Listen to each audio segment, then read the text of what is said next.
In the silent, frozen heart of the Atacama Desert, where the air is so thin and dry it feels like the prelude to space itself, a lone observatory stands as a monument to human curiosity. Here, under a canopy of stars so dense it resembles spilled diamonds, the universe whispers its oldest secrets. On a Tuesday night, indistinguishable from 10,000 others, a machine designed to watch for threats from the void, the Asteroid Terrestrial Impact Last Alert System, or ATLAS, registered an anomaly.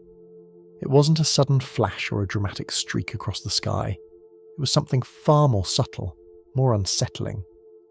A ghost in the data, a single point of the light, catalogued as a minor distant object, flickered.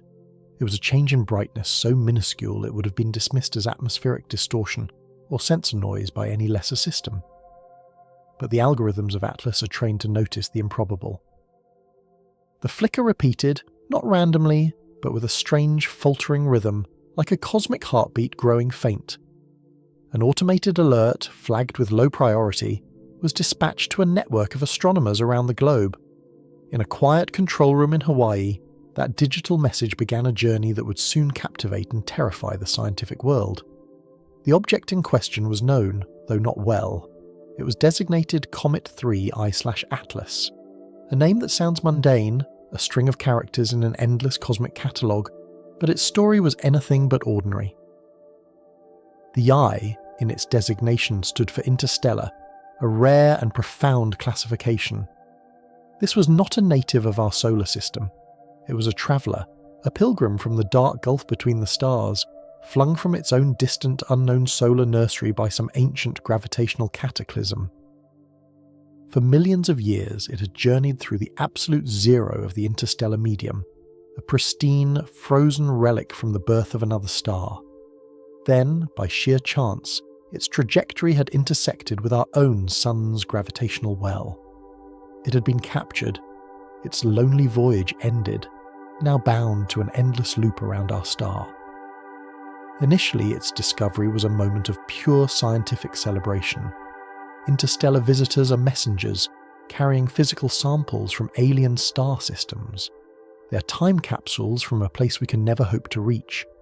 Telescopes across the globe, from the giants on Mauna Kea to the orbiting eyes of Hubble and the James Webb Space Telescope, turn their gaze towards this newfound guest. They saw a typical cometary body at first, a nucleus of ice and rock a few kilometers across, shrouded in a glowing ethereal cloud of gas and dust called a coma. Its journey towards the sun was causing its surface to warm, transforming ancient ices directly into gas, a process known as sublimation. This outgassing was what created its ghostly beautiful appearance. But as astronomers watched, they began to see that this interstellar wanderer was not behaving as expected. The flicker that Atlas detected was just the first symptom of a deep and violent malady. The world's most powerful instruments were focused on 3/Atlas, and the data they returned began to paint an alarming picture. Dr. Aris Thorne, a planetary scientist at NASA's Jet Propulsion Laboratory, was among the first to realise the gravity of the situation. His team was analysing the comet's light curve, the graph of its brightness over time. Instead of a smooth, predictable brightening as it approached the sun, the curve was erratic, filled with sharp peaks and sudden troughs. It was as if someone were playing with a celestial dimmer switch. This wasn't just a simple flicker, it was evidence of something explosive, something chaotic happening on the surface of that distant worldlet. The comet was not just waking up, it was thrashing in its sleep. To understand what was happening to 3/Atlas, we must first journey to the heart of the object itself. Imagine a mountain, not of granite or basalt, but of water ice, carbon dioxide ice, ammonia and methane, all frozen harder than steel. This mountain is mixed with black carbonaceous dust and rock, the primordial grit from which planets are born. It is not a solid, uniform sphere. It is a fragile conglomerate, a loose collection of cosmic rubble, barely held together by its own feeble gravity. For eons it drifted in the near-perfect cold of interstellar space, its structure frozen, dormant and stable. But now it was falling into the furnace of our solar system. The sun's radiation, an unrelenting torrent of energy, was penetrating its dark surface. Beneath the crust, pockets of super-volatile ices, like frozen nitrogen and carbon monoxide, were beginning to boil. The pressure was building, creating immense subterranean caverns of gas. Think of a bottle of champagne, shaken violently for 1,000,000 years. The surface of 3I/Atlas was the cork. The erratic flashes of light were the result of that pressure finding a weak spot. Fissures would crack open, and a geyser of gas and dust would erupt into space with unimaginable force. These jets, hundreds of feet wide, would blast material away from the nucleus, momentarily increasing the comet's brightness tenfold and creating the ghostly coma that we see from Earth. But these jets were doing more than just putting on a light show. They were acting like chaotic, unpredictable rocket thrusters. Because the comet's nucleus is an irregular, tumbling shape, like a cosmic potato, these jets were not firing straight back. They were erupting from random points at random angles. Each eruption would impart a small push, a tiny nudge to the comet's rotation. Over weeks and months, these accumulated nudges began to have a profound effect. The comet's slow, lazy tumble was being spun up, faster and faster. It was like a figure skater pulling in their arms to increase their rotational speed. 3I/Atlas was being spun into a frenzy by its own self-destructing engines. NASA's official statement, which sent a quiet tremor through the astronomical community, used a single, carefully chosen word: unstable. The instability was twofold. First, the thermal stress was breaking it apart from the inside out. The side of the nucleus facing the sun would heat to well above freezing, while the side facing away remained hundreds of degrees below zero. This incredible temperature gradient, a difference of hundreds of degrees over just a few miles, was creating vast cracks and fissures across its surface. The object was tearing itself apart molecule by molecule. The second and more dramatic instability was rotational. As the jets accelerated its spin, the comet was approaching a critical threshold, a point where the centrifugal force pulling it outwards would begin to overwhelm the fragile gravitational and tensile forces holding it together. Imagine a spinning merry-go-round. The faster it spins, the harder it is to hold on. Now imagine that merry-go-round is made of loosely packed snow and gravel. There comes a moment when it can no longer bear the strain. It will simply fly apart. This is the scenario that NASA's models were beginning to predict. Not just a simple breakup, but a catastrophic structural failure, a complete and total collapse. The term imminent in their alert was not hyperbole. In astronomical terms, where events unfold over millennia, a collapse predicted to happen within the next few months is the blink of an eye. The world was now watching a celestial body in its death throes, a process of cosmic disintegration playing out in real time billions of miles away. The question that haunted the dreams of every scientist involved was no longer if it would collapse, but how, and what would the consequences be for us? There is a historical precedent for such a cataclysm, a stark and terrifying reminder of the violence inherent in our solar system. In 1993, astronomers Carolyn and Eugene Shoemaker and David Levy discovered a strange, squashed-looking comet. It was named in their honour Shoemaker-Levy 9. What made this comet so peculiar was that it wasn't a single object. It was a chain of fragments, a string of pearls, as it was later called, marching in a line across the heavens. Investigation of its orbit revealed a dramatic backstory. The comet had passed too close to the gas giant Jupiter on a previous orbit. The planet's immense gravitational field, a force of unimaginable power, had ensnared the comet. The tidal forces exerted by Jupiter were colossal. The side of the comet's nucleus closer to the planet was pulled far more strongly than the side facing away. This differential, this gravitational stretching, had ripped the fragile icy body into more than 20 distinct pieces. It was a textbook case of tidal disruption. But Jupiter wasn't finished with it. The shattered remnants of Shoemaker-Levy 9 were now on a collision course. In July of 1994, humanity watched, for the first time in its history, a major impact event unfold on another planet. One by one, over the course of a week, the fragments plunged into Jupiter's dense atmosphere. Each impact was an event of staggering proportions. The first fragment, designated A, struck with the force of 200,000 megatons of TNT. It created a fireball that rose thousands of kilometers above the cloud tops. The largest fragment, G, hit with an estimated energy of 6 million megatons. That is more than 750 times the explosive yield of the entire world's nuclear arsenal detonated at a single instant. It left a dark, bruised scar in Jupiter's clouds that was larger than the entire planet Earth. For months these blemishes remained, visible even in amateur telescopes, a stark reminder that the solar system is not a serene, clockwork mechanism, but an active, cosmic shooting gallery. The fate of Shoemaker-Levy 9 serves as a chilling analogue for 3I/Atlas. While the interstellar comet is not being torn apart by a planet's gravity, it is being destroyed by its own internal turmoil and the sun's relentless energy. The end result could be terrifyingly similar. A collapse would not necessarily mean the comet simply vanishes into a puff of dust. If the rotational forces cause it to disintegrate, it will likely fracture into numerous large pieces. Dozens, perhaps hundreds of mini-comets, each a kilometre or more in diameter, each a mountain of ice and rock travelling at over 100,000 miles per hour. The single, somewhat predictable threat of Comet 3I/Atlas would suddenly transform into a swarm, a shotgun blast of cosmic debris sprayed across a vast corridor of space. This is the nightmare scenario that keeps planetary defense experts awake at night. Predicting the orbit of a single, solid body is a matter of exquisite celestial mechanics. We have been doing it with remarkable accuracy for centuries. But predicting the trajectories of hundreds of fragments born from a chaotic, explosive event is a problem of a different order of magnitude. Each fragment would be given a slightly different velocity, a slightly different kick from the energy of the breakup. These tiny initial differences in their paths would be magnified over time, compounded by the gravitational nudges of the Sun and planets. Their orbits would spread out, diverging like ripples in a pond.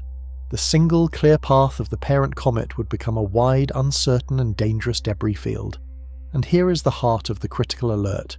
The current orbit of 3I/Atlas itself does not intersect with Earth's path. It is predicted to pass many millions of miles from our planet, a safe distance for a single, solid object. But if it disintegrates, that changes everything. The newly created cloud of debris will expand as it travels. Computer models at NASA and the European Space Agency are running non-stop, simulating the potential breakup.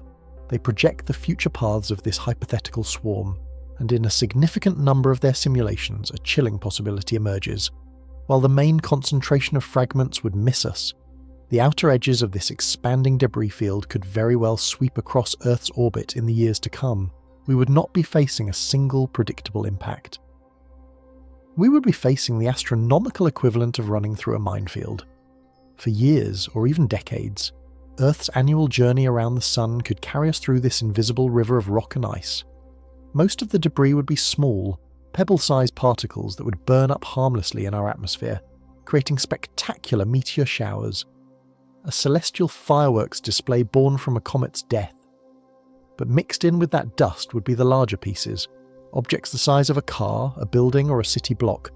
An impact from a fragment just 100 meters across would strike with the force of a large thermonuclear weapon. It would obliterate a city and have significant regional consequences.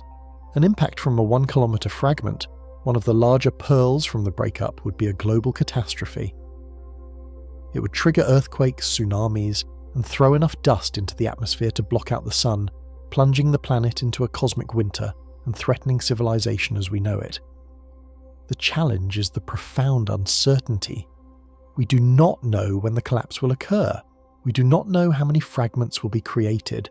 We do not know their sizes or the exact velocities they will be given. The error bars on our predictions are enormous.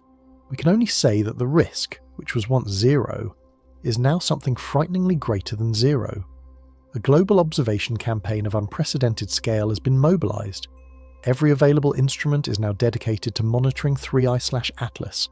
Astronomers are working in shifts around the clock, watching for the telltale signs of the final cataclysmic event. They are searching for a sudden, massive increase in brightness that would signal the exposure of vast new surfaces of fresh ice to the sun.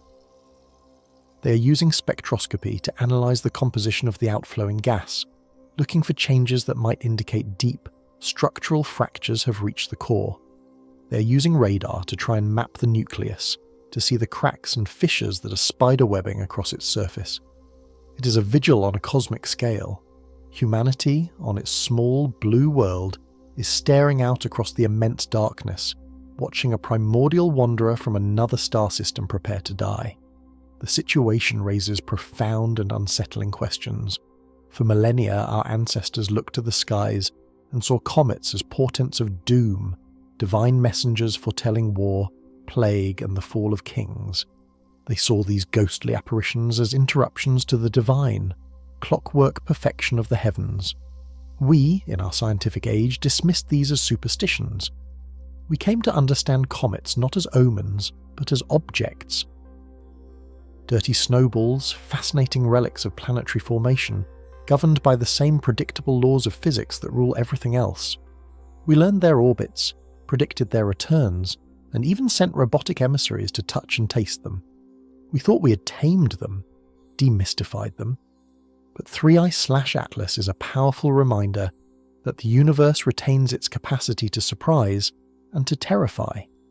The instability of this single, distant object forces us to confront our own profound vulnerability.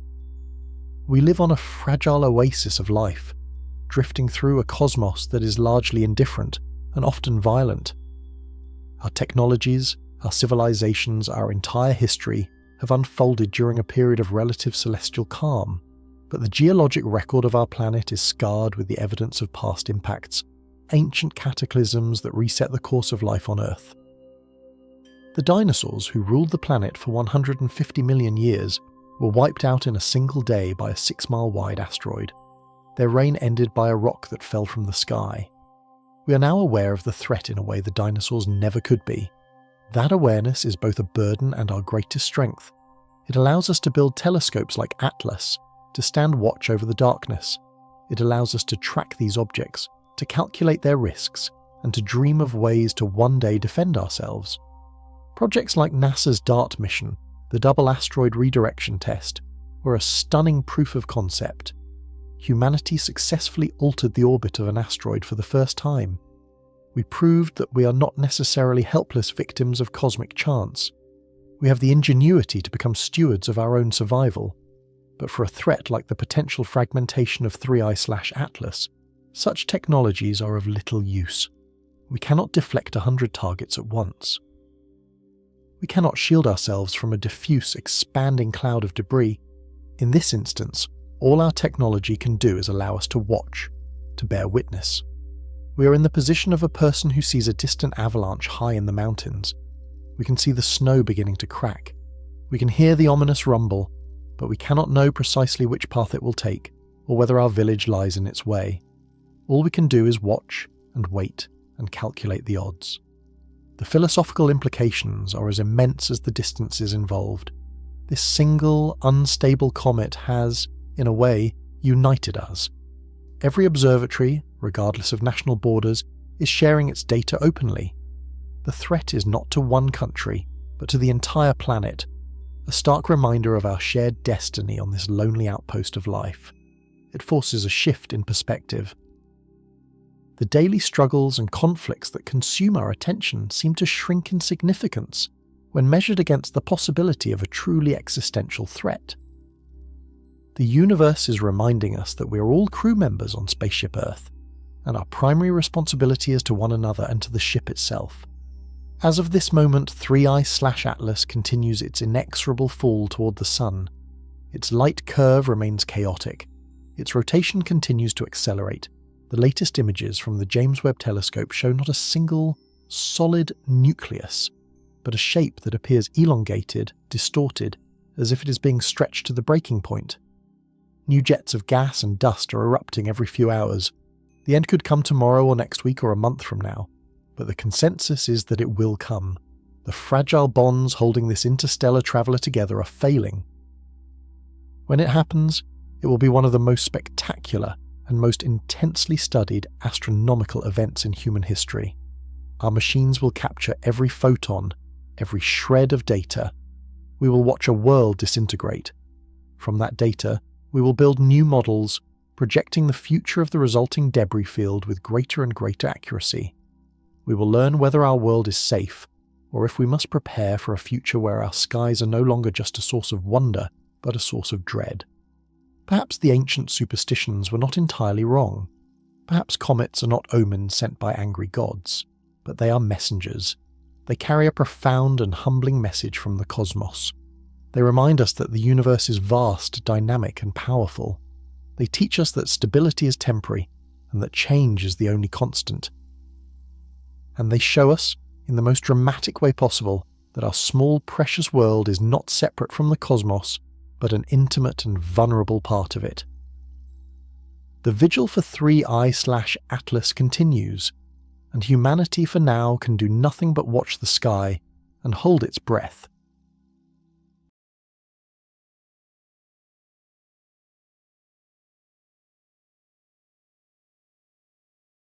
On the morning of December 19th, 2024, the air above the remote research station was a frozen shroud, a thin veil separating the breath of man from the indifference of the void. In a laboratory, humming with the electric pulse of 1,000 sensors, a single gram of steel hung at the end of a tether, a microscopic messenger sent to whisper into the ear of the Earth. This was not merely a mechanical instrument, it was an act of defiance, a fragile needle intended to pierce the mystery of the deep. It stood as a sentinel of human curiosity, a solitary witness suspended above an abyss that defies the very concept of scale. The paradox of our existence is found in the weight of that single gram. To the technician monitoring the descent, it is a trifle, a weightless speck held between thumb and forefinger. Yet, as it began its journey into the dark, it carried the entire burden of our scientific understanding, a tiny anchor cast into an ocean of liquid fire that has been churning for 4,500,000,000 years. Beneath the feet of the unwary, 2,900 kilometers into the dark, there lies a liquid iron sea. It is a world of 6,000 degrees, a temperature that rivals the visible surface of the sun, trapped within the crushing embrace of the planetary mantle. Here, the pressure is measured in millions of atmospheres, a force so absolute that it transforms the familiar into the alien, turning solid rock into a creeping plastic flow, and iron into a swirling electric nightmare. This is the planetary mechanism, the churning dynamo that grants us our magnetic shield and keeps our atmosphere from being devoured by the solar winds. It is a silent, inexorable engine of heat and motion.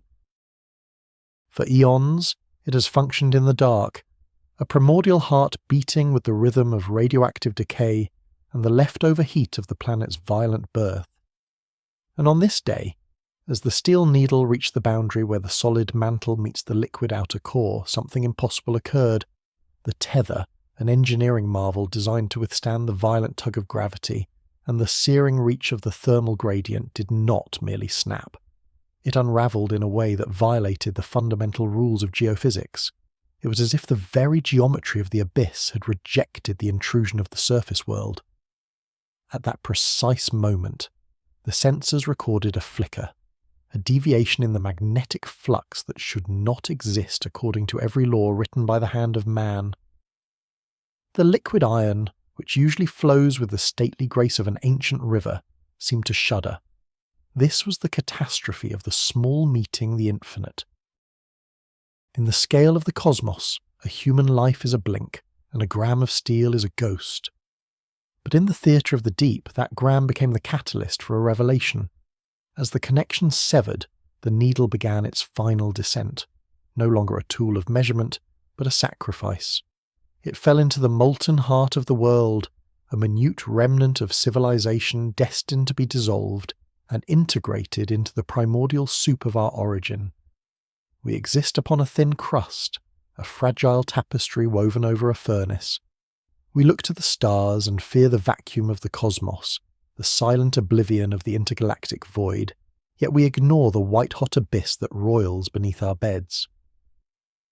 The 19th of December, 2024, was the day we realised that the Earth is not a stage built for our comfort, but a volatile vessel, a cooling ember in a vast and silent gallery of ghosts.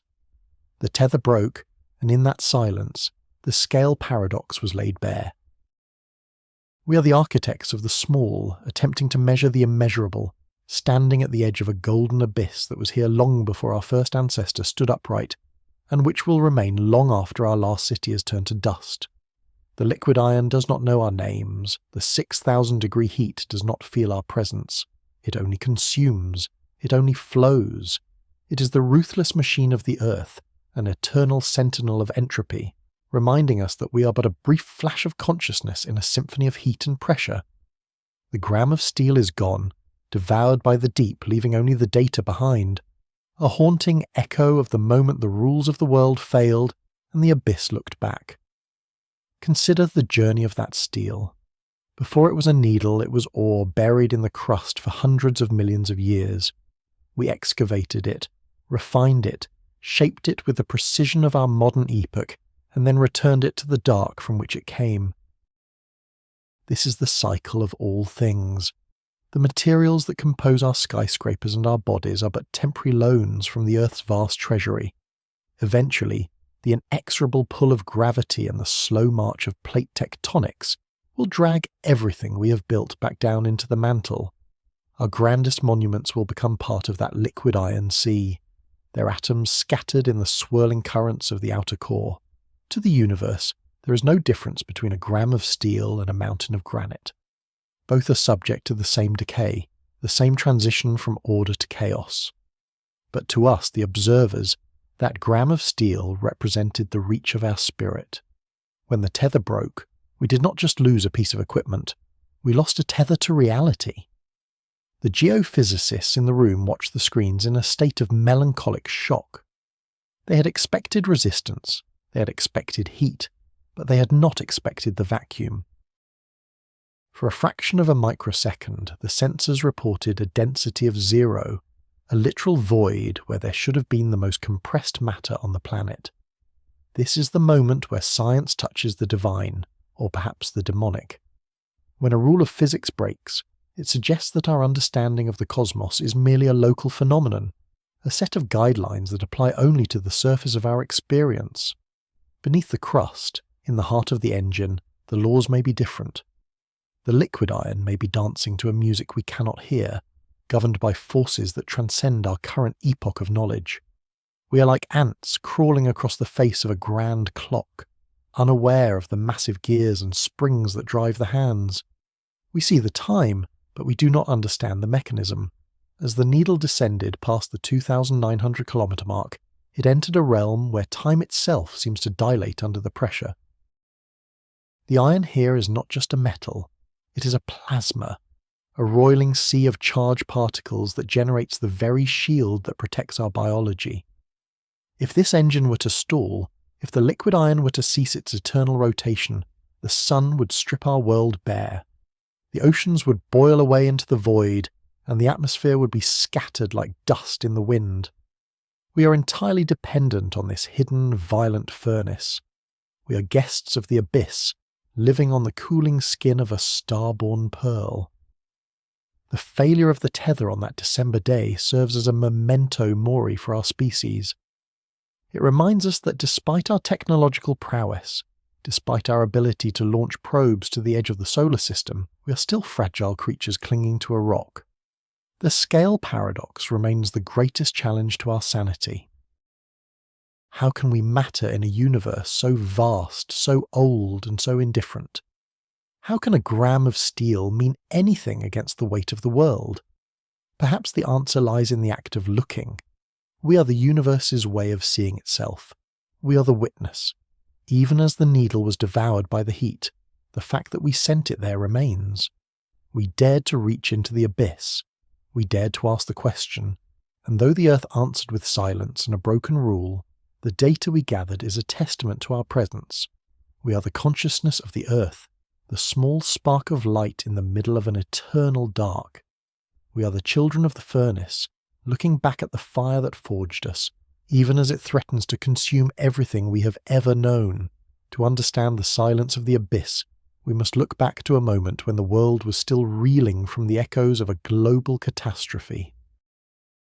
In the year 1919, as the dust of the Great War settled upon a fractured Europe, a physicist named Joseph Larmor turned his gaze toward the Sun. He sought to understand how a sphere of burning gas could maintain a magnetic field across the vast reaches of the void. He proposed a concept that would become the foundation of our understanding of planetary hearts: the self-exciting dynamo. This was not a machine of brass and iron built by human hands, but a fluid mechanism of primordial power, a system that feeds upon its own movement to ignite a shroud of magnetism around a celestial body. Beneath our feet, the liquid outer core is a sea of molten iron and nickel, a churning cauldron driven by the inexorable pull of entropy. Heat, trapped, since the very birth of the world, 4,500,000,000 years ago, seeks an escape. It rises from the solid inner core in massive plumes, a slow and heavy dance of convection. This is the first movement of the Invisible Symphony. As the hotter, lighter metal ascends, it carries with it the kinetic energy of the depths, pushing against the weight of the world above. But this movement alone is not enough to create the shield that guards our atmosphere. The universe requires a second ingredient, a phantom hand to guide the flow. This hand is the Coriolis effect, a consequence of the planet's relentless rotation. As the Earth spins, it twists the rising plumes of liquid iron into tight helical spirals, much like the way a cyclone is birthed in the thin air of the surface. Imagine a tapestry being woven by 1,000,000,000 invisible needles, each one a column of liquid fire thousands of kilometers long. These rotating pillars of conductive metal act like the coils in a gargantuan generator.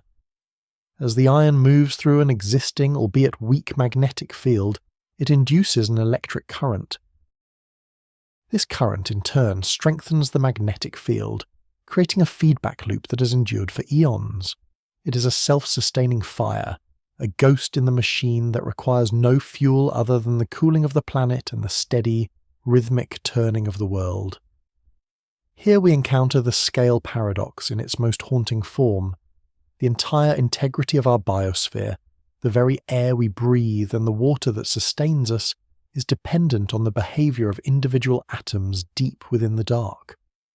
We are accustomed to thinking of the Earth as a solid, dependable stage, yet it is actually a delicate alignment of the microscopic and the monumental.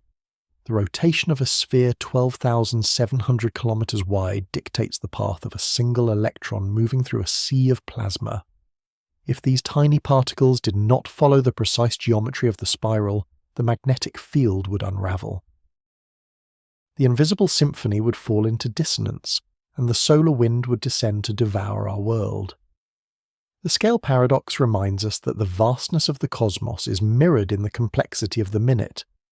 We look at the stars and feel small, but we rarely look down and realize that our very existence is balanced on the tip of an atomic needle.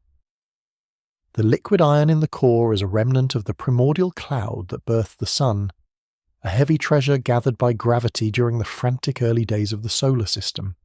It obeys the laws of fluid dynamics with a cold mathematical precision, indifferent to the civilizations that rise and fall upon the cooling crust above. This is the ruthless machine of the universe, a system of convection and rotation that functions with the same mechanical certainty as the orbits of the planets. As the liquid metal twists and turns, it creates a magnetic envelope that extends far beyond our atmosphere, reaching tens of thousands of kilometers into the dark. This is the magnetosphere, a silent sentinel that deflects the high-energy particles streaming from the sun. Without the self-exciting dynamo, we would be as naked as Mars, a frozen desert stripped of its potential by the unrelenting radiation of our parent star.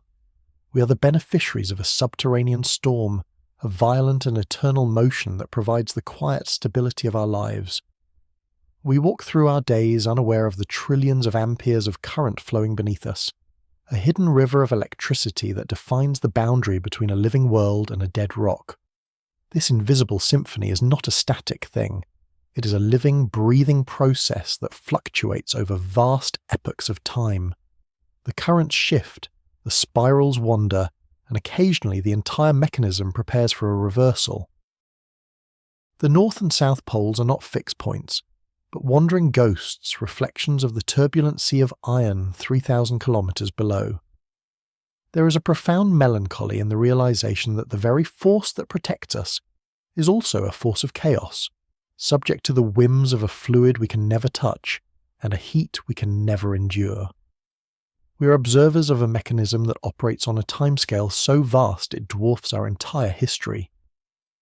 To the dynamo, the rise of humanity is a mere flicker, a momentary spark in a long dark night. The Coriolis effect and the convection currents are the unseen architects of our reality. They are the reason we have a north to guide our navigators and a shield to protect our DNA. They represent the bridge between the celestial and the terrestrial, the point where the rotation of the cosmos meets the chemistry of life. As we peer into the abyss, we see not just a void, but a complex churning engine. We see a testament to the fact that nothing in the universe is truly still. Even in the deepest, darkest reaches of the planet, there is motion, there is light, and there is an inexorable drive toward a higher order. In this phase of our journey, we must accept the humility that comes with understanding the scale paradox. We are the witness to a process so large, it defies our intuition, and so small it escapes our sight. The self-exciting dynamo is a reminder that we are part of a larger tapestry, a single thread in a garment woven from gravity, heat, and rotation. We are the children of the furnace, living on a world that is still very much alive, still burning with the fire of its creation. And as we continue to descend into the history of the universe, we must remember that the most important forces are often the ones we cannot see, the silent melodies of the invisible symphony that keep the oblivion at bay. The void remains hungry, and the entropy of the universe is a debt that must eventually be paid. But for now, the dynamo turns, the iron spirals, the shield holds. We exist in the brief, beautiful window of time between the ignition of the core and its eventual, inevitable cooling. We are the consciousness of the mechanism, the only part of the machine that has stopped to wonder how it works. In the silence of the deep earth, the symphony continues, a primordial song of fire and motion that will play on long after the last observer has vanished into the dark. Yet, even the most majestic symphony can falter, and even the strongest shield can develop a flaw. High above the churning waters of the South Atlantic, stretching from the verdant coasts of South America to the tip of southern Africa, there exists a wound in the invisible. It is a place where the barrier between our world and the lethal radiation of the cosmos has grown dangerously thin, a localized decay in the tapestry of our planetary protection. This is not a physical tear in the atmosphere, nor is it a storm that can be seen with the naked eye. Instead, it is a profound thinning of the magnetosphere, a hollow in the armor of the world that serves as a grim reminder of our vulnerability. For decades, this region has been a source of quiet anxiety for those who monitor the heavens. When satellites pass through this invisible valley, they are suddenly bombarded by a deluge of high-energy particles. The silicon minds of our most advanced machines begin to fail. Pixels flicker and die. Memory banks become corrupted, and the delicate electronics that facilitate our global communication are pushed to the brink of destruction.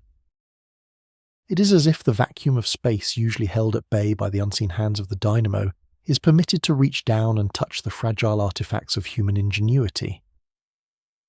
This is the pothole in the shield, a manifestation of the chaos lurking beneath the surface of our planet. To understand the depth of this unravelling, we must look to the sentinels we have placed in the void. The Swarm mission, a constellation of 3 sophisticated satellites designed to map the hidden heartbeat of the Earth, has provided a portrait of this decline that is both precise and unsettling. These robotic observers, drifting through the silent abyss, have measured the magnetic flux with unprecedented accuracy. Their data reveals a reality that defies our desire for a static world. Over the last 200 years, the global magnetic field has weakened by nearly 9%. This is not a minor fluctuation, but a significant shift in the mechanism that allows life to persist on this rock. The 9% decline is concentrated most heavily within the South Atlantic anomaly. Here, the protection is at its lowest, creating a gateway for the solar wind. We often think of the sun as a benevolent provider of light and warmth, but it is also a relentless source of catastrophe.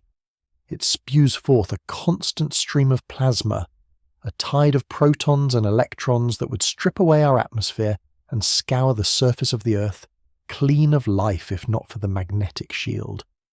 The anomaly is a point where the tide has begun to break through. It is a localized collapse, a sign that the great engine in the core is shifting its gears, moving toward a new and perhaps more turbulent configuration.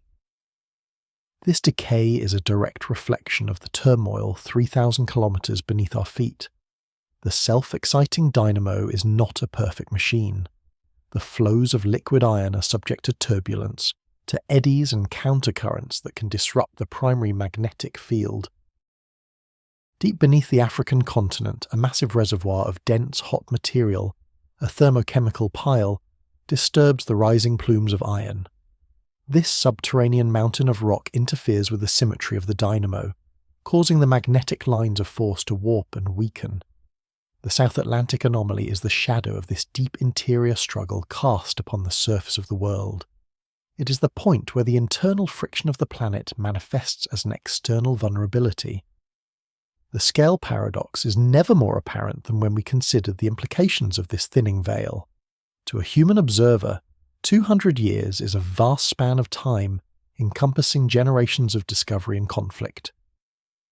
But to the cosmos, and to the planet itself, 200 years is a mere heartbeat. That a 9% loss in strength could occur in such a brief window is a testament to the inexorable nature of entropy. The shield is not a permanent gift. It is a temporary reprieve granted by the laws of physics. We are living during an epoch where the engine is still hot enough to function, but we are also witnesses to its inevitable wear. As the anomaly grows and deepens, it hints at a much larger event on the horizon, the geomagnetic reversal. Throughout the long history of the universe, the Earth has seen its north and south poles swap places hundreds of times. This process is not a clean, instantaneous flip, but a long period of confusion.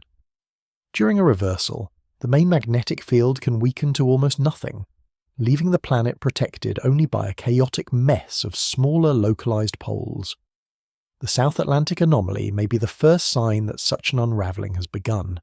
It is the first stitch to pull free in a garment that has covered the world for hundreds of thousands of years. There is a profound melancholy in observing this process. We find ourselves in the position of a passenger on a great vessel, noticing a small leak in the hull. The ship is massive, and the leak is currently manageable, but it represents an undeniable truth about the nature of our journey. The universe does not care for our survival. The laws of electromagnetism and thermodynamics operate without regard for the biological wonders they have accidentally fostered. The vacuum is indifferent, and the radiation of the stars is a constant pressure, seeking any gap, any weakness to reclaim the order that life has temporarily borrowed. Yet, there is also a majestic beauty in our ability to perceive this decay. We have built the swarm satellites to see what is invisible. We have developed the mathematics to understand the churning of iron in the lightless depths. We are the consciousness of the planet, the only part of the Earth that can look at its own failing shield and recognize the danger. We stand on the precipice of the abyss, measuring the rate at which the light fades. This awareness is our unique burden and our greatest achievement. The South Atlantic anomaly is a reminder that our existence is a fragile miracle, maintained by a complex and finite mechanism. The dynamo turns, but it also slows. The iron flows, but it also cools. The shield holds, but it also thins. We are the inhabitants of a dying embers of a cosmic fire, living in the brief golden hour before the long night of the universe returns. As we look up at the satellites struggling through the radiation of the anomaly, we see a mirror of our own condition, a brief spark of intelligence trying to navigate a ruthless machine that is slowly, inevitably running down. The pothole in the shield is more than a scientific curiosity. It is a memento mori for the planet. It tells us that the Earth is not a static stage, but a dynamic and aging protagonist in its own right. The 9% decline is a countdown, a measure of the time remaining before the next great transition. Whether that transition is a full reversal or a continued weakening, it underscores the fact that we are guests of a process we cannot control. We are the children of the dynamo, and as the dynamo flickers, we must face the reality of the void that waits beyond the thinning veil. In the silence of the South Atlantic, where the sentinels glitch and the radiation pours in, the universe whispers a truth we often try to ignore, that everything, even the very force that protects our lives, is subject to the slow and certain unravelling of time. The unravelling of the magnetic shield is not merely a story of weakening, but a story of frantic, invisible motion. While the South Atlantic anomaly represents a thinning of our defences, a different kind of drama is unfolding at the crown of the world. For centuries we've imagined the North Magnetic Pole as a reliable anchor, a fixed point of reference that guided the great explorers across trackless oceans. But the pole is not a solid object. It is a ghost, a flickering shadow cast by the violent, churning iron thousands of kilometres beneath our feet. And currently, that ghost is in flight. In the year 1831, the explorer James Clark Ross first located the magnetic north on the Boothia Peninsula in the Canadian Arctic. It was a place of desolate stillness, where the compass needle pointed directly down into the abyss of the earth, as if tethered to something eternal. For decades, the pole lingered there, drifting with the slow, lethargic pace of geologic time. It moved at a rate of perhaps 15 kilometres per year, a distance a human could traverse on foot in a few hours. It was a speed that felt appropriate for a planetary mechanism, stately, predictable, and calm. But in the closing years of the 20th century, the rhythm changed. The stately walk became a trot, and the trot became a sprint. By the year 2001, the pole had left Canadian territory entirely, striking out across the Arctic Ocean. Today, it is racing towards Siberia at a speed of 55 kilometres every year. To a human traveller, 55 kilometres is a modest journey, a mere hour of driving on a paved road. But for a planetary axis, for the fundamental alignment of the world's magnetic field, it is an impossible acceleration. It is as if the very foundations of the Earth have suddenly become impatient with the status quo. This Siberian sprint represents a profound shift in the inner machinery of our world. Deep within the outer core, there is a tug-of-war occurring between two massive patches of magnetic flux. One patch lies beneath Canada, and the other beneath Siberia. For most of recorded history, the Canadian patch held the advantage, pinning the pole to the high north of the Americas. But the Canadian patch is weakening, stretched thin like a dying ember, while the Siberian patch has grown intense and concentrated. A subterranean jet stream of liquid iron, flowing at temperatures that would melt the strongest alloys, is currently reshaping the invisible geography of the planet. We often think of the Earth as a static stage upon which the brief drama of human life is performed. We build our cities on the assumption that the ground is permanent and the cardinal directions are absolute. But the Siberian sprint reminds us that we are riding atop a wild and restless beast. The compass, which we once viewed as a sentinel of stability, is now a witness to a transformation that exceeds our capacity to intervene. We are watching the world rewrite its own coordinates in real time. There is a strange existential dissonance in this movement. In the year 2018, the pole officially crossed the international date line. In doing so, it bypassed a boundary of human invention, a line we drew across the map to separate today from tomorrow. By crossing this line, the magnetic pole has effectively moved from the Western Hemisphere to the Eastern Hemisphere. It has violated our sense of order, jumping across the temporal threshold we created to manage our lives. The pole does not care for our calendars or our time zones.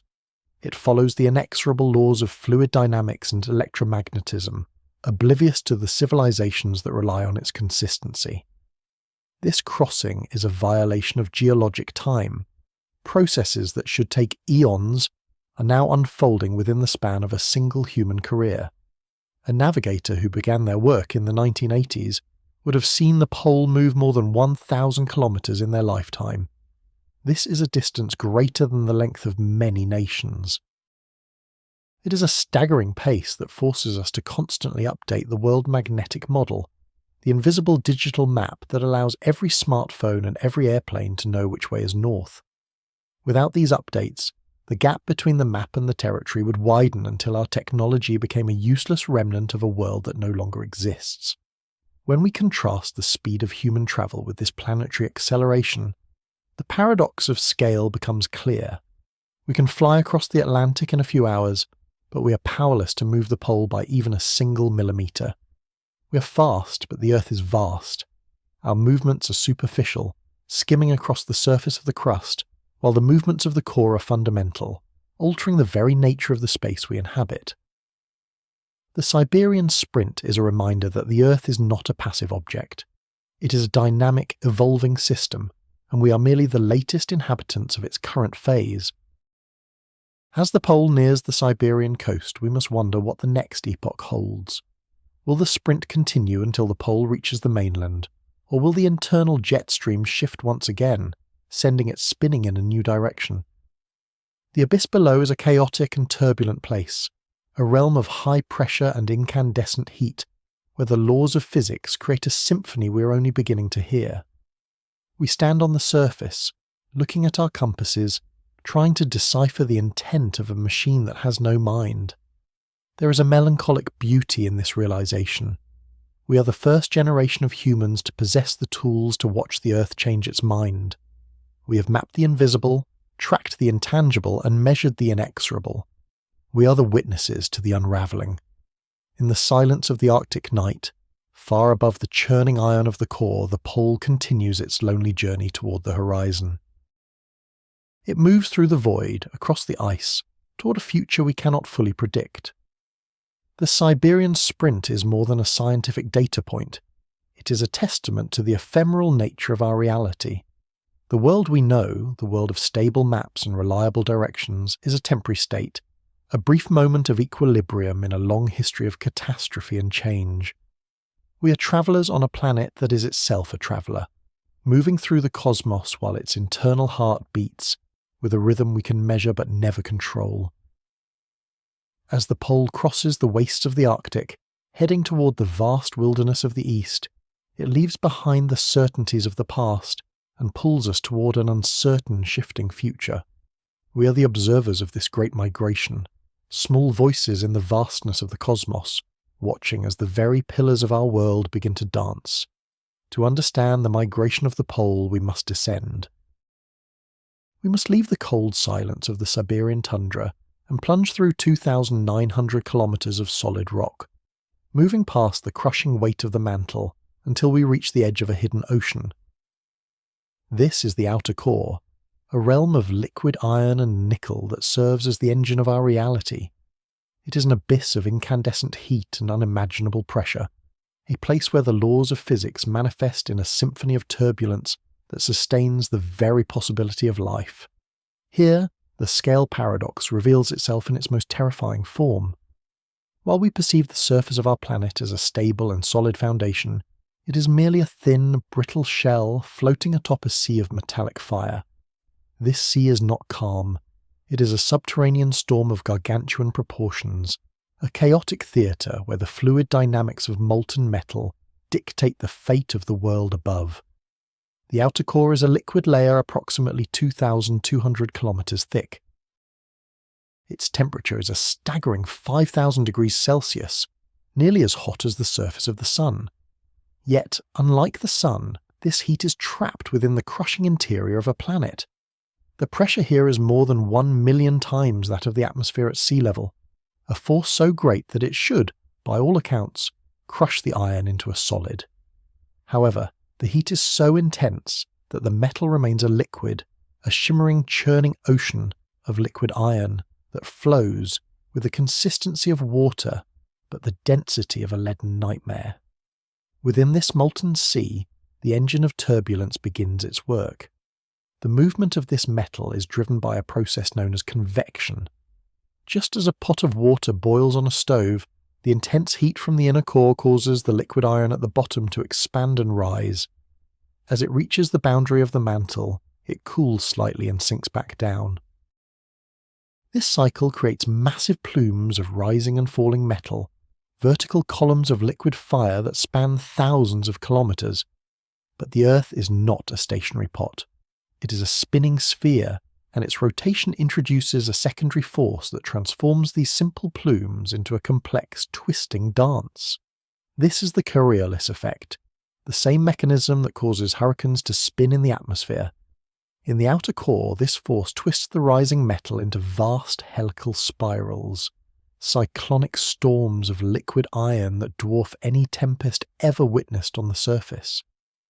Imagine a hurricane the size of a continent, made not of air and rain, but of white-hot liquid metal.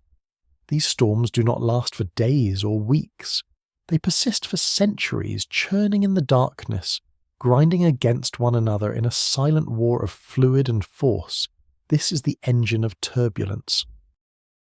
It is a machine of exquisite complexity, where the motion of the fluid generates the very magnetic field that directs our compasses. As the conductive liquid iron moves through the existing magnetic field, it creates electric currents, which in turn reinforce and regenerate the magnetic field itself. This is the geodynamo, a self-sustaining cycle of energy that has been running for billions of years. It is a mechanism of survival, an invisible sentinel that shields our atmosphere from the scouring winds of the sun. Within this churning sea, there exists a force even more subtle and profound, the mechanism of magnetic buoyancy. This is the hidden hand of the cosmos, an invisible power that influences the flow of the molten metal from within. When the magnetic field becomes concentrated within a specific plume of rising iron, it exerts a pressure that can actually make that fluid lighter, causing it to rise more rapidly toward the surface of the core. This is not mere heat-driven convection. It is a magnetic ascent, a surge of energy that can cause sudden and violent shifts in the magnetic field. These buoyant ribbons of magnetism act like subterranean ghosts, rising through the abyss to manifest as the shifting poles we observe on the surface. When a particularly powerful plume of magnetic buoyancy reaches the top of the core, it can cause the North Pole to leap across the map, triggering the kind of acceleration we see today in the Siberian Sprint. The scale paradox here is haunting. We as humans occupy a world of thin air and soft sunlight, unaware that beneath our feet, a liquid metal ocean is undergoing a constant, violent upheaval. We measure our lives in years and decades, while the engine of the core operates on an epochal scale. Yet the micro-movements of this engine, the subtle shifting of a single metallic vortex, can render our most advanced technology obsolete. We are tethered to the whims of a subterranean giant, a machine of iron and entropy that does not know we exist. The void between our understanding and the reality of the core is vast. We send probes to the outer reaches of the solar system, mapping the craters of distant moons and the rings of gas giants, yet the 3,000 kilometers beneath our feet remain more inaccessible than the furthest star. We can only listen to the echoes of the core through the sensitive needles of our magnetometers, trying to decipher the intent of a storm we can never see. This turbulence is not merely a physical phenomenon, it is a reminder of the inexorable nature of change. The outer core is slowly cooling. As it loses heat to the mantle above, the liquid iron gradually freezes onto the surface of the solid inner core. This process, which has been occurring for eons, releases even more heat and light elements, further driving the convection that powers the dynamo. It is a system that consumes itself to survive, a slow-motion catastrophe of cooling that will eventually, billions of years from now, lead to the death of the magnetic field. When the engine of turbulence finally stops, the Earth will become a silent, dead rock, stripped of its atmosphere by the solar wind, its internal heart finally still. We are living in the golden age of the geodynamo, a brief window of time where the chaos of the core provides the stability for life to flourish. There is a profound melancholy in the realization that our protection comes from such a violent and unstable source. The same turbulence that creates the shield also causes the poles to wander and flip. The same heat that drives the engine will one day be its undoing. We are the witnesses to a magnificent decaying tapestry of fluid and fire. As the Siberian sprint continues, and as the magnetic field enters a period of heightened instability, we are reminded that the Earth is not a permanent monument, but a dynamic and evolving process. The engine of turbulence is the heartbeat of our world, a rhythmic, chaotic pulsing that defines the boundaries of our existence. We are the passengers on a ship powered by a furnace we cannot control, sailing through the void of the cosmos while the liquid metal beneath us carves out the future of our planet. In the face of such vastness, our only recourse is to observe, to measure, and to wonder at the sheer, terrifying majesty of the machine that keeps us alive. We stand on the crust, tiny shadows cast by the light of a hidden sun, listening to the roar of the subterranean storm that never ends. But even within this roaring furnace, there are regions of eerie, heavy stillness. To understand the true nature of our world, we must descend further than the reach of any light, past the crushing weight of the silicate mantle, to the very edge of the abyss. Here, at the boundary where the solid stone of the mantle meets the liquid iron of the outer core, lie the ghosts of the primordial Earth. 2,900 kilometers beneath the soles of our feet, there exist two gargantuan structures that defy the imagination. These are not mere rock formations, they are continental in scale, rising like jagged, silent cathedrals from the liquid metal sea. Scientists peering through the lens of seismic waves call them thermochemical piles, but they are more akin to the forgotten ruins of a world that existed before time began. These structures, one resting beneath the vast expanse of the Pacific Ocean, and the other beneath the ancient heart of Africa, are the sentinels of the deep. They are thousands of kilometers across and hundreds of kilometers high, dwarfing the tallest mountains of the surface. If we could stand before them, they would appear as shimmering, dark masses, denser and hotter than the rock surrounding them, anchored to the core like the ballast of a great ship. They are the remnants of a violent birth, perhaps the shattered remains of a protoplanet that collided with the infant Earth eons ago, or perhaps the heavy dross left behind when the world first differentiated into layers of metal and stone. They have sat in the crushing darkness for billions of years, witnesses to the rise and fall of every mountain range and the birth and death of every species that has ever breathed the thin air of the surface. The scale paradox becomes starkly evident when we consider the relationship between these subterranean giants and the fragile instruments of human navigation. Imagine a traveller standing in the middle of a desolate, windswept tundra, holding a small brass compass in the palm of a trembling hand. The tiny needle, a sliver of magnetized steel no longer than a fingernail, quivers as it seeks the north. To the traveller, this movement is a simple, reliable fact of nature, yet the invisible force that guides that needle is being sculpted by the titanic presence of the thermochemical piles thousands of kilometers below. These massive blobs act as anchors and obstacles for the churning liquid iron of the core. As the molten metal flows around these primordial remnants, it is diverted, coiled, and squeezed, creating the specific geometry of the magnetic field that envelops our planet. The needle in the traveller's hand is dancing to the rhythm of a mechanism so vast it spans the diameter of the world, a symphony of fluid dynamics played out against the unmoving bulk of these hidden monuments. There is a terrifying elegance in this connection. Every time a sailor navigates the dark waters of the Atlantic, every time a migratory bird follows the unseen ley lines of the sky, they are tethered to the ghosts of the core mantle boundary. We live our lives in the light, oblivious to the fact that the very structure of our reality is dictated by these silent ancient anomalies. They are the architects of the magnetic shield that prevents our atmosphere from being stripped away into the void. Without these piles to anchor the flow of the core, the magnetic field might be a chaotic, flickering thing, unable to provide the stability required for the slow, inexorable march of evolution. We are the unintended beneficiaries of a subterranean geography we can never touch, a landscape of iron and silicate that will remain forever beyond our grasp. The existence of these thermochemical piles reminds us that the Earth is not a uniform sphere, but a complex decaying tapestry of old and new. They are the chemical remnants of a primordial epoch, preserved in the high-pressure vault of the deep interior. While the surface of the planet is constantly recycled by the relentless engine of plate tectonics, these piles remain relatively stationary, cold witnesses to the madness above. They have seen the supercontinent of Rodinia unravel, watched as Pangaea coalesced and then shattered into the familiar shapes of our modern world. To them, the history of humanity is a mere flicker, a momentary spark in the darkness before the inevitable return to the silence of the void. They are the true masters of the Earth's long memory, holding the secrets of our origin in their dense, unyielding hearts. As we contemplate these structures, we are forced to confront the abyss of our own ignorance.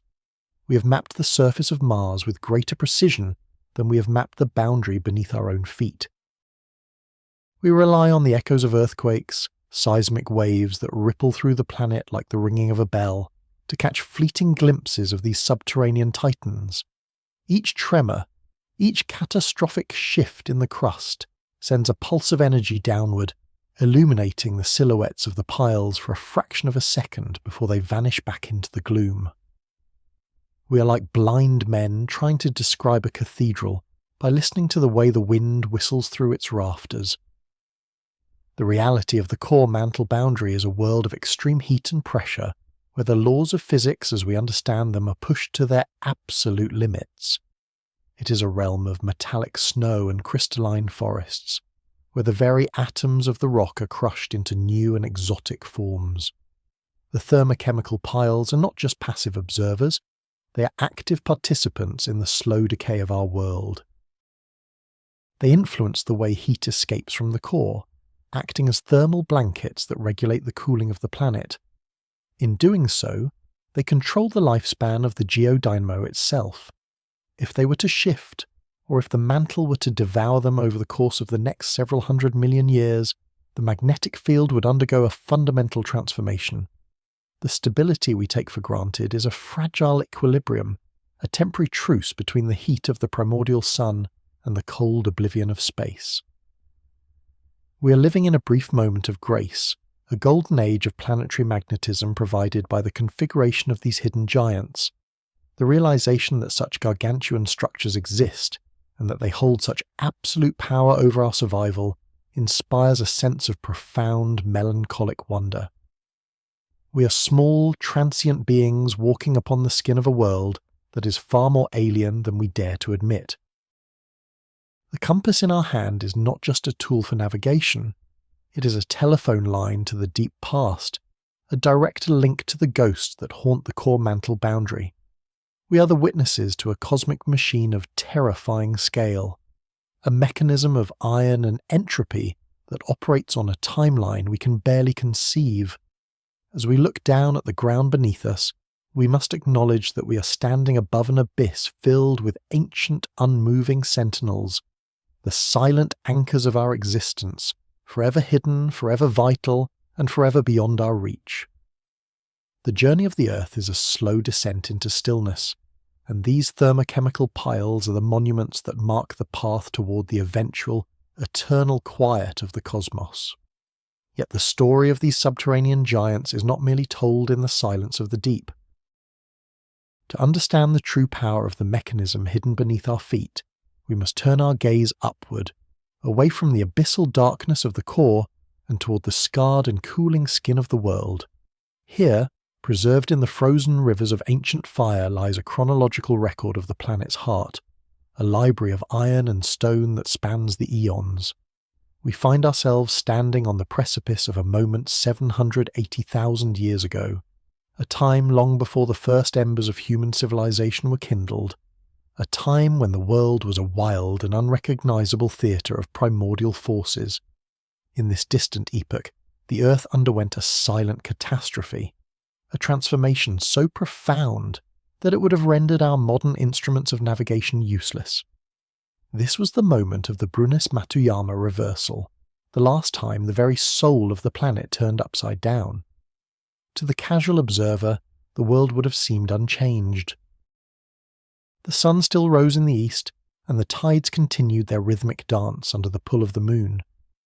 But beneath the surface, the invisible shield that protects our world from the cold oblivion of space was in a state of violent flux.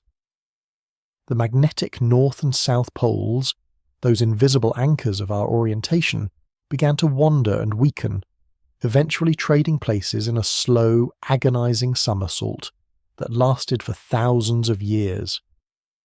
The evidence of this celestial upheaval is not found in the clouds or the stars, but in the very ground we tread upon. When a volcano erupts, spewing molten rock from the depths of the mantle, it releases a liquid history into the light of day. Within this flowing lava are millions of tiny, needle-like crystals of magnetite, iron-rich minerals that act as the silver slivers of a memory that predates human consciousness. As the lava cools and begins to solidify, these crystals are buffeted by the Earth's magnetic field. While the rock is still liquid, they are free to rotate, aligning themselves with the invisible lines of force like billions of microscopic compass needles. But as the temperature drops below a critical threshold known as the Curie point, the rock hardens, and these tiny sentinels are frozen in place forever. They become the hard drives of lava, permanent records of the magnetic state of the planet at the exact moment of their birth. In the ancient basalt flows of the deep ocean floor and the volcanic plateaus of the continents, we find a tapestry of these frozen moments. By reading the orientation of these crystals, we can reconstruct the heartbeat of the planet across millions of years. We see a history of constant change, a series of flickers and pulses where the magnetic field has waxed, waned, and reversed itself hundreds of times. These crystals are the witnesses to a cosmic struggle, the remnants of a geodynamo that is as restless as it is powerful. When we examine the rocks from 780,000 years ago, we see the record of the Brunhes-Matuyama reversal written in the stone. We see the magnetic field begin to unravel, losing its coherent structure and dissolving into a chaotic jumble of competing poles. For a time, a traveller with a compass would have found no true north, only a confusing map of shifting shadows. The shield that guards us from the solar wind, that relentless stream of charged particles from the sun, would have grown thin and tattered. In this era of vulnerability, the atmosphere was bombarded by high-energy radiation, a silent assault from the cosmos that may have left its mark on the very evolution of life itself. This process is an inexorable part of the machine. The cooling of the core and the movement of the thermochemical piles far below create a system that is inherently unstable. We are currently living in an unusually long period of magnetic stability, a quiet interlude in a symphony of reversals. The 780,000 years that have passed since the last flip represent a duration far exceeding the average interval between such events. We are, in a sense, living on borrowed time. The memory held within the lava tells us that the current configuration is not an eternal state, but a temporary arrangement of matter and energy. The scale of this operation is a paradox that humbles the human mind. We find the secrets of the entire globe hidden within a grain of magnetite no larger than a speck of dust. These microscopic slivers carry the weight of planetary history, bridging the gap between the infinitesimal and the infinite. They remind us that the Earth is not a static stage upon which our history unfolds, but a dynamic and ever-changing entity, a vessel of iron and fire hurtling through the void. The vast reaches of the geological past are not lost to us. They are archived in the very crust, waiting for a consciousness capable of deciphering their silent testimony. As we look upon these ancient lava flows, we see more than just rock. We see the rhythmic breathing of a titan. We see the way the invisible becomes manifest.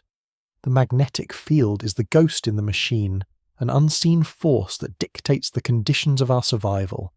Yet we can only touch it through these cold, crystalline remnants. It is a sobering thought that our entire existence, from the first spark of thought to the complex networks of the modern world has occurred within a single breath of the geodynamo, a brief period of magnetic calm that is destined to end. The memory of the Earth is a cold and lonely thing. It does not care for our empires or our art. It records only the raw data of entropy and magnetism, the inexorable decay of heat, and the shifting of the iron seas within the core. We are the first creatures on this world capable of looking at a piece of basalt and seeing the history of the stars and the secrets of the abyss reflected within it. We are the ones who have learned to read the hard drives of the lava, turning the silent stones into a narrative of our own precarious place in the cosmos. In the face of such vast and indifferent power, there is a profound sense of melancholic wonder. We are the witnesses to a mechanism that operates on a timeline of millions of years, a machine that was functioning eons before we arrived and will continue to grind long after we have vanished back into the silence. The silver slivers of memory in the ancient rock are a testament to the fact that we are part of a much larger story, a cosmic tapestry woven from fire, iron, and time. As we trace the lines of the magnetic field back through the epochs, we find ourselves staring into the eyes of the void, acknowledging that our world is a fragile sanctuary, a brief moment of light and order in an eternal sea of darkness and chaos. The journey through the 780,000 years since the last reversal is but a single step in the long, slow descent of the Earth, a journey toward an inevitable stillness where the heartbeat of the planet will finally cease, and the memory of the lava will be the only thing that remains in the cold, unblinking eyes of the universe. Yet this magnetic sanctuary, this invisible architecture that has cradled the ascent of man, is not an impenetrable fortress. It is a flickering candle in a cosmic gale. As we ascend from the cooling basalt of the crust and look toward the heavens, we encounter the true scale of our vulnerability. The Earth is not alone in the abyss. It is caught in the gravitational and electromagnetic embrace of a radiant tyrant. The Sun, a primordial furnace of inconceivable violence, does not merely provide the light of life. It exhales a constant invisible torrent of ionized destruction known as the solar wind, a stream of particles hurtling through the void at speeds of over 1 million miles per hour. This is the great antagonist of our story, an inexorable force that seeks to strip away our atmosphere and scour the surface of our world until it is as dead and silent as the moon.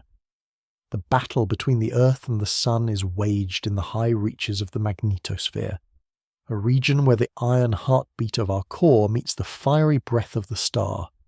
For eons this shield has held. It deflects the solar wind, funneling the charged ghosts of the Sun toward the poles, where they manifest as the haunting curtains of the aurora. But this shield is not a static wall. It is a dynamic, living thing, and it is currently entering a state of profound agitation. The magnetic field is thinning, its strength waning by 5% every century, a slow unravelling that leaves us increasingly exposed to the whims of the solar machine. To understand the peril we face, we must confront the scale paradox that governs the cosmos. We often imagine that the great catastrophes of history are born from great causes, but in the realm of electromagnetism, the infinite is often triggered by the infinitesimal. Within the seething plasma of the solar atmosphere, magnetic field lines become tangled and twisted, like the threads of a tapestry being torn apart by an unseen hand. At a scale so small it would be lost within a single human cell, these lines touch and snap. This is the mechanism of magnetic reconnection, a microscopic event where the topology of space itself is rearranged. This tiny fracture releases a burst of energy that defies human comprehension, igniting a solar flare that can tower over the Earth, a plume of fire reaching hundreds of thousands of miles into the abyss. In these moments, the Sun ceases to be a steady provider and becomes a celestial archer. It launches a coronal mass ejection, a billion-ton cloud of magnetized plasma, into the void. If the Earth happens to be in the path of this hurtling shroud, the results are transformative. We have seen the prelude to this disaster before. In the year 1859, two astronomers, Richard Carrington and Richard Hodgson observed a blinding white light erupting from a cluster of sunspots. They were the first humans to witness a solar flare, though they could not have known that this microscopic snap of magnetic tension was about to trigger the greatest geomagnetic storm in recorded history. 18 hours later, the world was bathed in a light that seemed to herald the end of days. The aurora borealis, usually a shy dweller of the frozen north, descended into the tropics. People in the Caribbean awoke to a sky of blood and emerald, so bright that birds began to sing and labourers began their work, believing the sun had risen hours ahead of its time.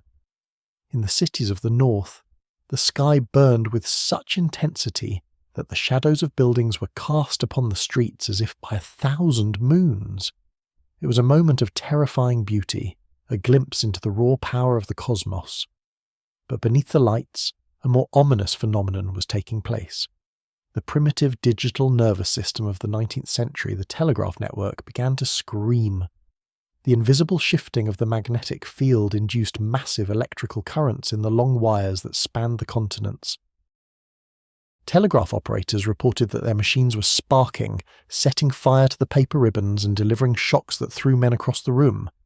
In some instances, the operators disconnected the batteries entirely, only to find that the machines continued to function, powered solely by the surging energy of the aurora itself. The atmosphere had become a battery, and the Earth was vibrating with the touch of the sun. This event, the Carrington event of 1859, occurred in a world of brass and steam, a world where the loss of a few days of communication was a mere inconvenience. Today, we inhabit a vastly different reality. We have built a civilization that is entirely dependent on the very force that nearly destroyed the telegraph lines. Our world is woven from silicon and copper, a fragile web of satellites, power grids, and fibre optic cables that carry the sum total of human knowledge and commerce. We live in a digital epoch, an age where the invisible flow of data is the lifeblood of our species. If a storm of the magnitude of 1859 were to strike the Earth today, the result would not be a mere spectacle of light. It would be a catastrophe that would unravel the fabric of modern life in a matter of hours. The microscopic reconnections on the sun would translate into a global surge of power that our transformers were never designed to withstand. The electrical grids of entire continents would ignite and fail, plunging billions into a cold and silent darkness. The sentinels we have placed in orbit, the satellites that guide our ships and connect our thoughts, would be blinded and fried, their electronics devoured by the solar fire. The scale paradox reveals our ultimate fragility. A reconnection event occurring on a scale smaller than a grain of dust on the surface of a star 93 million miles away can silence the entire digital memory of the human race.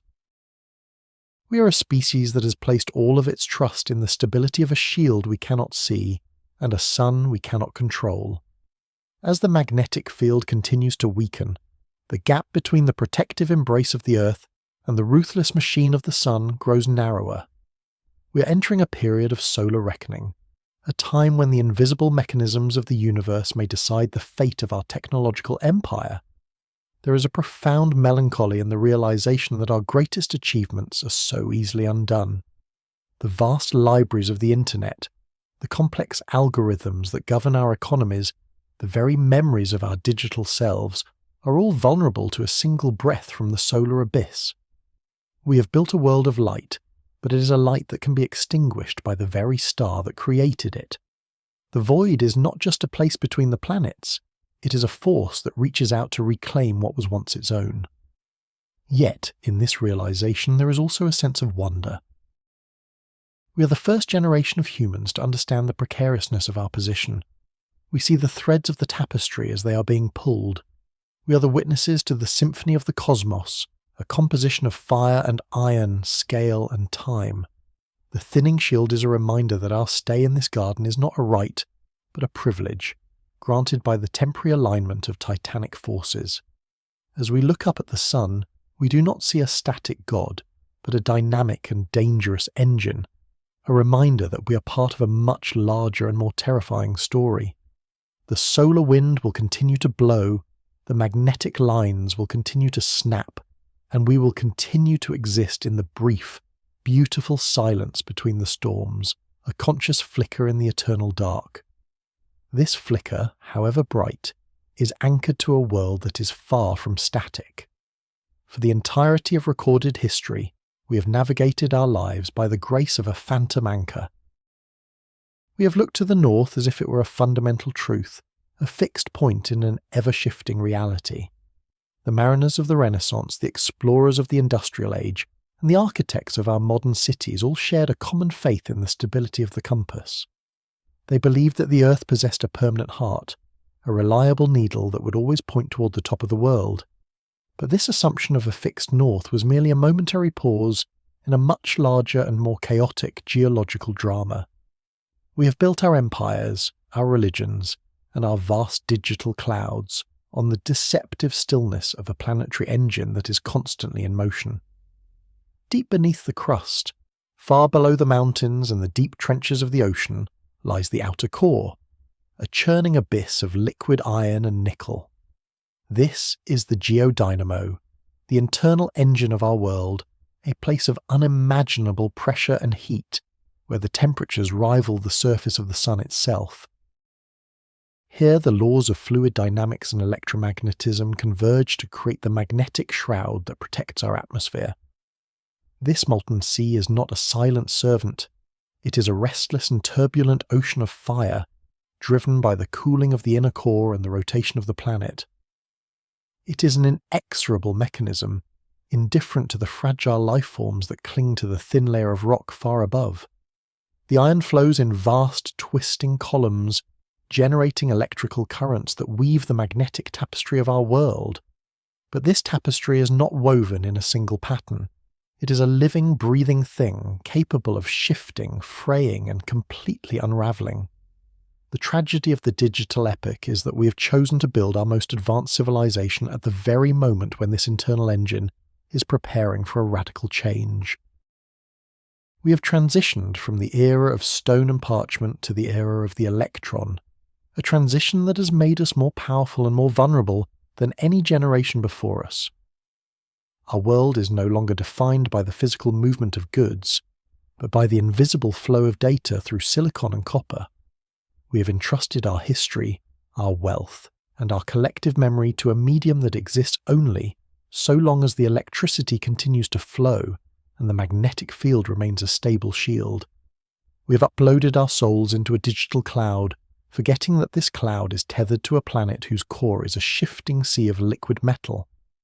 The scale paradox of our existence is staggering. A subtle turbulence in the flow of iron 3,000 miles beneath our feet can lead to the total collapse of a communication network 22,000 miles above our heads. We are a species that operates on the scale of centimetres and seconds, yet we are entirely dependent on planetary mechanisms that operate on the scale of thousands of miles and millions of years. The geodynamo does not care for our data centres or our global positioning systems.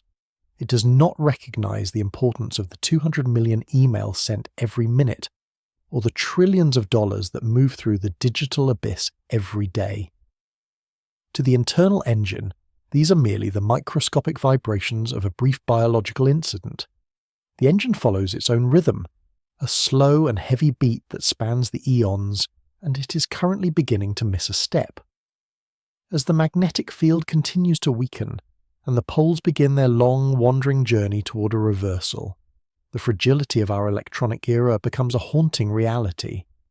We have created a world where a single solar storm, unchecked by a thinning shield, could act as a catalyst for a global catastrophe. In a matter of hours, the high-voltage transformers that power our nations would ignite, their copper coils melting under the surge of solar fire. The sentinels in orbit, those fragile miracles of engineering that allow us to talk across oceans, would be devoured by radiation, their circuits fried and their memories erased. The internet, the greatest library ever constructed by the human race, would become a silent remnant of a lost age. We would find ourselves standing in the ruins of a digital empire surrounded by the useless husks of our machines, realizing too late that we built our future on a foundation of sand and magnetism. There is a profound sense of oblivion in the thought of a digital dark age. Unlike the fall of Rome or the collapse of the Bronze Age empires, a digital collapse would leave almost nothing behind. There would be no broken statues to dig out of the earth, no scorched scrolls to piece back together. The binary code that defines our lives is a ghost, a sequence of charges in a solid-state drive that requires constant maintenance to exist. Without the shield, without the power, our entire epoch would simply vanish into the void. We would become a species with a massive hole in its memory, a civilization that lived for a century in a blaze of light, and then left nothing but cold silicon and silence. This is the ruthlessness of the cosmic machine.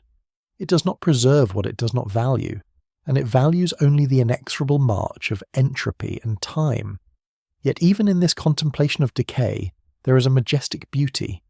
We are the first generation to truly understand the mechanism of our own potential destruction. We are the witnesses to the thinning of the veil. We can look at the data, observe the wandering poles, and feel the pulse of the geodynamo through our instruments. This knowledge is a testament to the very consciousness that is so at risk.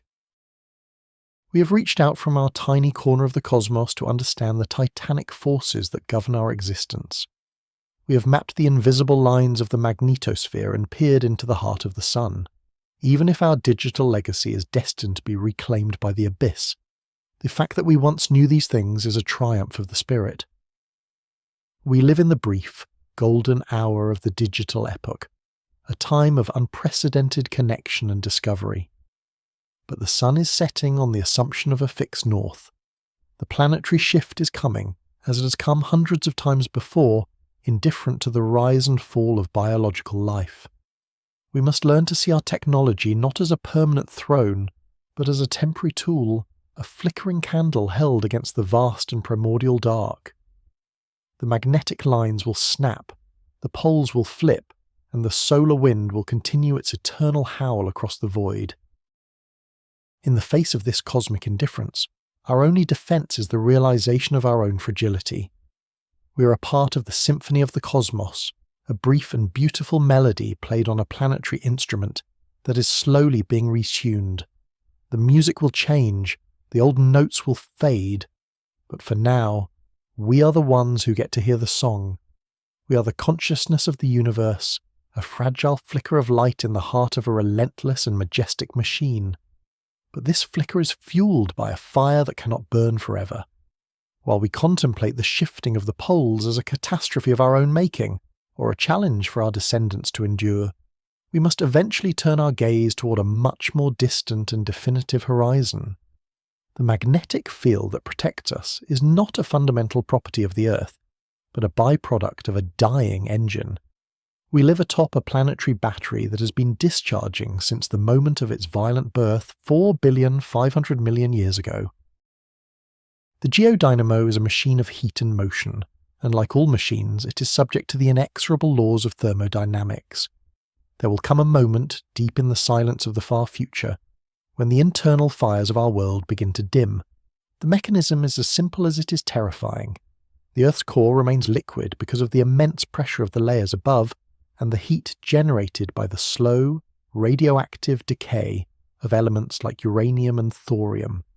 This heat creates the convection currents in the outer core, the rising and falling plumes of molten iron that generate our magnetic shield.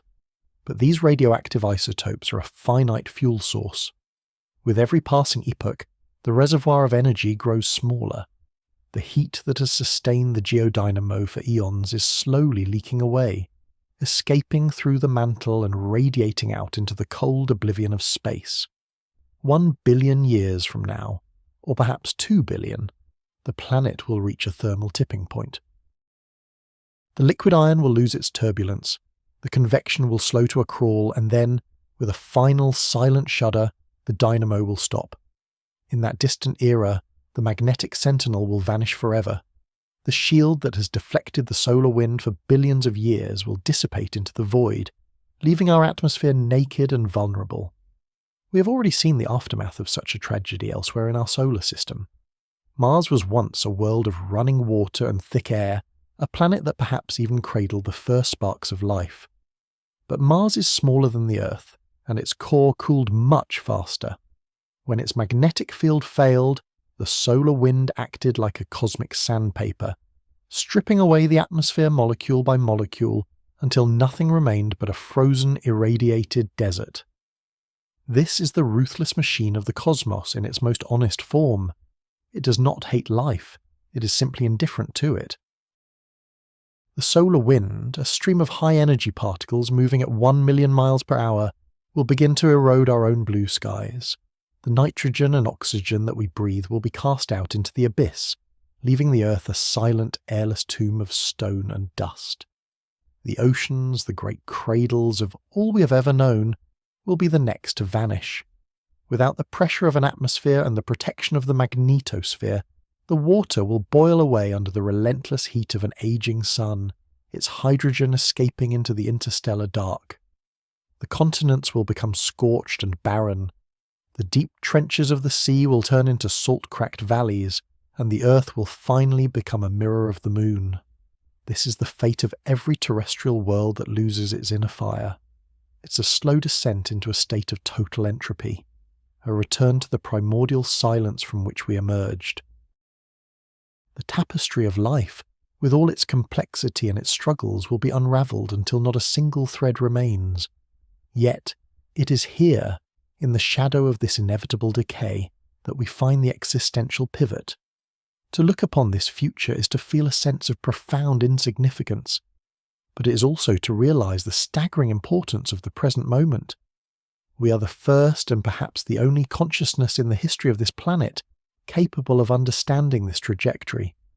We are the only eyes that have ever looked into the heart of the sun and understood the fusion that powers it, and the only minds that have peered into the centre of the Earth to map the iron rivers that keep us safe. The universe is a vast and mindless mechanism, a clockwork of gravity and light that functions without purpose or feeling. But we are the ghost in the machine. Our ability to predict the end of our world is the very thing that gives our existence its weight. We are the witness. Without a consciousness to observe the cooling of the core or the stripping of the atmosphere, those events would happen in a vacuum of meaning. A star could explode, a planet could shatter, a galaxy could collide with another, but if there is no mind to perceive it, these events are merely rearrangements of matter and energy. By understanding the geodynamo, by charting the movements of the magnetic poles, and by grieving for a future we will never see, we have transcended our biological limits. We have turned the mechanical processes of the cosmos into a story. There is a melancholic optimism in knowing that we exist in the brief, golden window of planetary history. We live in the interval between the Earth's chaotic birth and its cold, silent end. We are the inhabitants of the era of the shield, the epoch of the atmosphere, the time of the great protection. Our fleeting lives are played out against a backdrop of cosmic stability, that is, in the grandest scale of time, a mere anomaly. This realization does not diminish us, it elevates us. Every breath we take, every line of code we write, every observation we record is a victory against the void. We are the way the universe thinks about itself. We are the bridge between the mindless atoms of the past and the silent stone of the future. As the eons march on and the core continues its slow, inexorable cooling, the memory of our species may be erased from the physical world. Our cities will crumble, our records will decay, and the very ground on which we stand will be reclaimed by the sun. But the fact that we were here, that we understood the mechanism of our world and that we found beauty in its fragility, is a truth that cannot be undone. We have added a melody to the symphony of the cosmos, a brief and defiant song of awareness in a universe of silence. The magnetic lines may one day snap, the sun may devour the earth, and the darkness may finally claim everything we have built. But for this tiny, shimmering moment in the vast expanse of time, we are the ones who get to see the fire. We are the sentinels of the present, the guardians of meaning in a beautiful and ruthless machine.